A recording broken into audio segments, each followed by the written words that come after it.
మళ్ళీ కేసీఆర్ గారే రావాలన్న మాట ఇవాళ హైదరాబాద్ లో కాదు, ఇవాళ రాష్ట్రంలో ఉండే ప్రతి వర్గం నుంచి ఒక్కటే మాట వినబడతా ఉన్నది. అప్పుడే మంచిగుండే, తిరిగి కేసీఆర్ గారిని తెచ్చుకోవాలనే మాట వినబడతా ఉన్నది.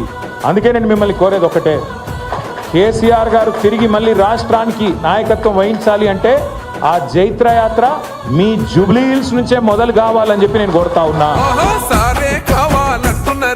తెలంగాణ పల్లెలల్ల మల్ల కారే రావాలంటున్నరే, తెలంగాణ జిల్లాలలో సారే కావాలంటున్నరే, తెలంగాణ పల్లెలల్ల మల్ల కారే రావాలంటున్నరే, తెలంగాణ జిల్లాలలో ప్రత్యేక రాష్ట్రం తెచ్చినోడు, పండుగల్లే పల్లెకొచ్చినోడు, జనమంతా జై కొట్టి పలికండి పేరు, జనము బిడ్డ మన కేసీఆర్. సారే మన సారే చల్ సారే కావాలంటున్నరే, తెలంగాణ పల్లెలల్ల మల్ల కారే రావాలంటున్నరే, తెలంగాణ జిల్లాలలో